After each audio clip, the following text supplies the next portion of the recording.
have to be cheering What's for going each other. on YouTube? You just have to and create Ikea that 31 raw here. emotion to overcome what the crowd is giving While I'm you showing on the some other side. online gameplay Chris, footage, I thought I would yap about my final thoughts and review about Madden 12. The hardest thing I have about doing this is cramming everything into this, 14.5-minute video. Oh boy. I don't want to sound too redundant because a lot of the positive elements that we see in NCAA 12 pretty much made it over to Madden 12, and in some cases in a lot more polished way. A couple of things strike out to me as far as the game. One is the speed of the game and the crispness and the smoothness with how it runs. At first it took me a while to get used to the pace of the game. First of all, I have no idea how anyone plays this game at any speed other than normal or below. You guys were playing this thing on fast. I don't know how you're doing it by having your eye vessels just, pop up and burst. But once I got used to the speed of the game and the flow of the game, it was fine. But that was what strikes me: the flow, the speed, the smoothness, just the overall crispness of how the game looks and how it feels. And also, like NCAA 12, the game just feels balanced. Like I said in my NCAA 12 thoughts, these games are getting their balance back.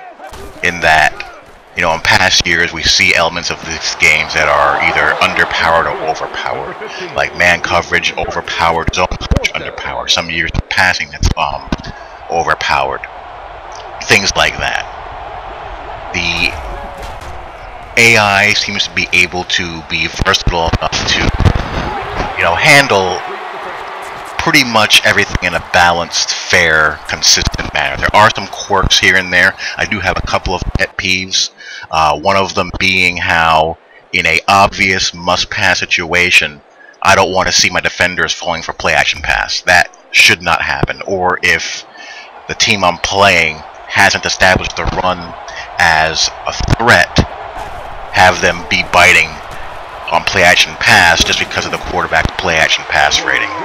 And there's some minor things that are counterintuitive like that to real football. Like, another example is, in order to stop a draw, a blitz in real life is one of the worst things you can do, because if the running back runs by the blitz, there's no one there, and it's a major, major bust of your defense. But in the Madden world, that was the only way I could stop someone who was just running draws and delays over and over and over again. So, minor things like that from the AI perspective as far as tightening things up is something that needs to be looked forward to down the road. But overall, I think the game does a very solid job artificial intelligence-wise. There are some people talking about run blocking, and, truth be told, I find most of that to be a product of offensive line matchups versus defensive line. I'm a ratings nutcase. Before I play with a team, I go and make sure I know who my best linemen are, who my best run blocking strength and run blocking footwork linemen are, and I make a conscious effort to, run behind them. And yes, they're going to blow some blocks, but if you keep at it consistently, it's going to pay dividends. It just makes sense, just a natural law of probabilities playing out.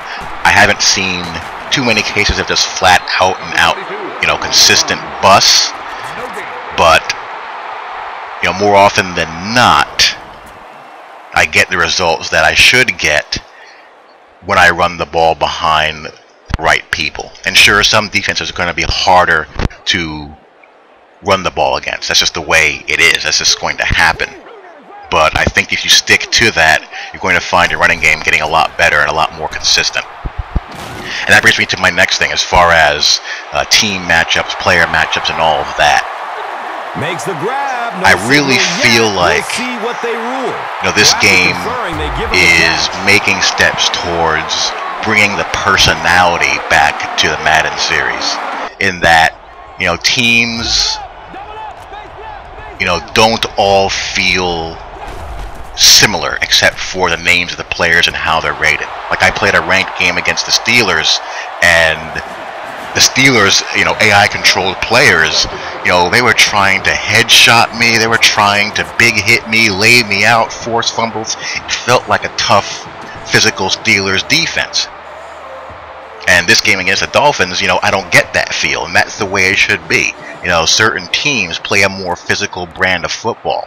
And I believe that's where the dynamic player attributes, come into play. You're going to see it come into play here later in this game as, Peyton Manning gets his dynamic performance on in the fourth quarter. And again, that just serves to add a little bit more flavor and personality to the game. That is, badly needed.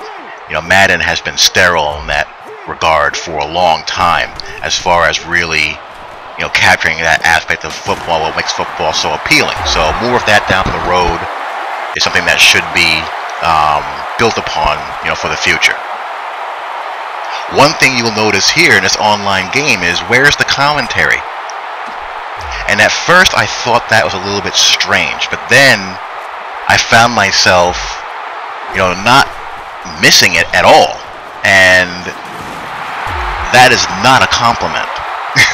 If anything, it's an indictment of how weak your commentary is in this game.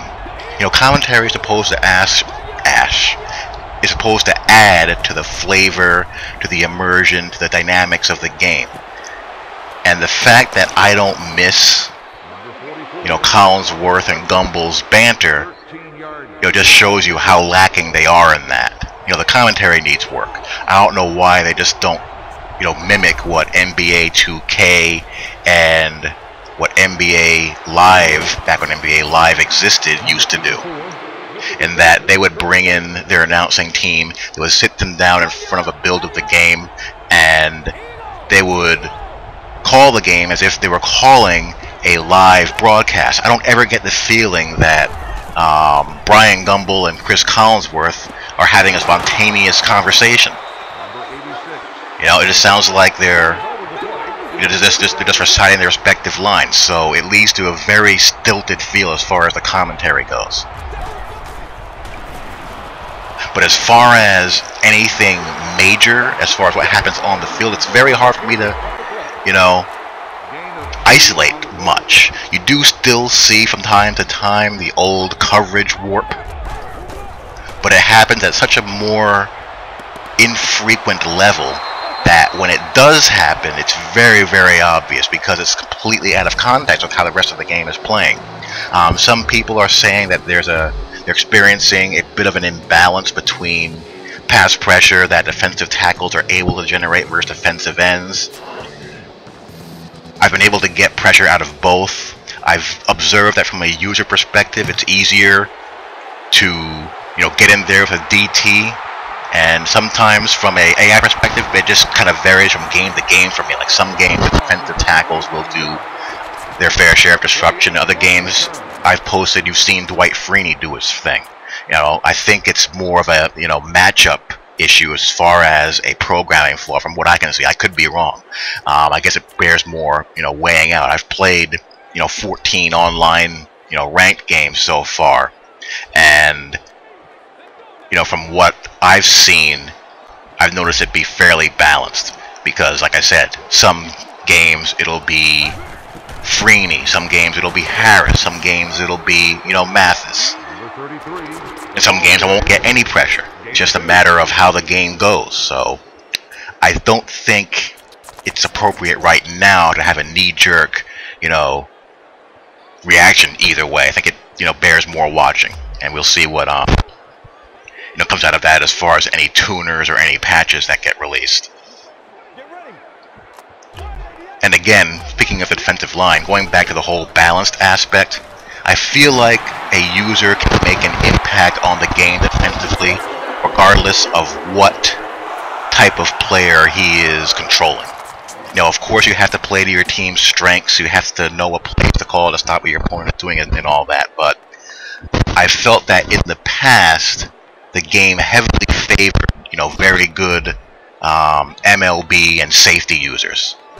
And, you know, to me, if you're playing a game, you should be able to make an impact with any player on the field you choose to control. Whether it be defensive end, defensive tackle, linebacker, or defensive back. You know, you shouldn't feel limited with how you have to play the game. And I've noticed that I can, you know, make an impact with a good pass rusher if I want to, or with good user control at MLB or safety if that's what I want to do. I played a guy who was using the Steelers, as an example, who was user controlling Casey Hampton, and he was running up the middle, a real pain, and also bull rushing poor Jeff Saturday. You know, he was really a mess out there, and it made me, you know, feel, you know, the presence of that player. That's a good thing. And here's where you're going to see, you know, it's coming up soon, as I throw another pick with Peyton, Peyton Manning's dynamic performance kick in. I'm going to get behind here, 21-7, and then you're going to see Peyton late in the game just go bink, bink, bink, bink, bink down the field to tie the game up as time expires and force the overtime. And again, just adds to the you know, feeling that, hey, this is Peyton Manning and this is why he's my franchise quarterback. The Sim Standard mentioned in one of their videos that they felt like the game, you know, played like All Pro Football 2K8.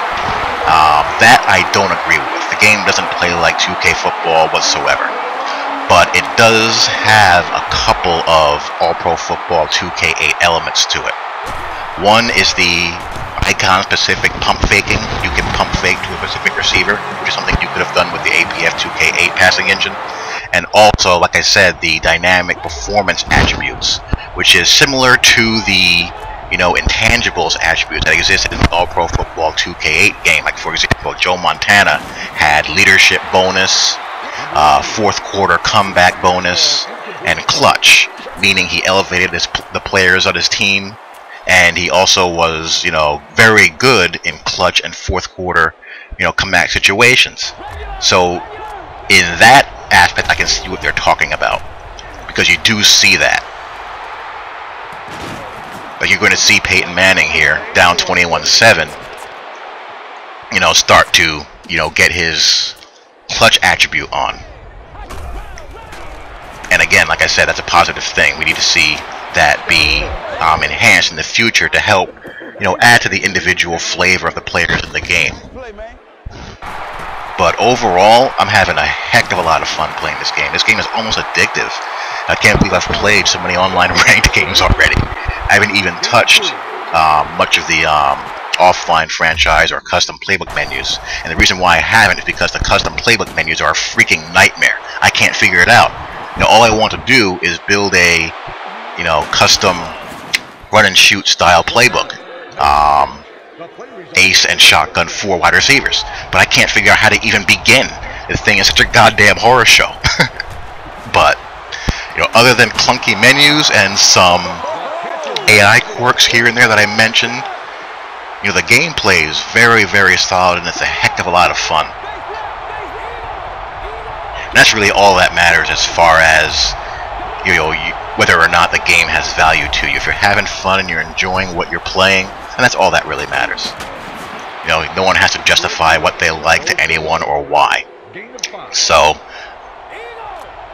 take that for what it's worth. I hope we finally learned our lesson about being overly critical when it comes to demos. I mean, I know that demos is all that we have to go by at times, but, you know, I think we've seen with these two games, NCAA 12 and Madden 12, you know, how silly we can look sometimes when we over-dramatize flaws in the demo and, you know, hype up the concern that it'll be in the retail version. So, hope everyone has fun with this game this year who's playing it, and hope you guys enjoy, and I'll talk to y'all later. Peace.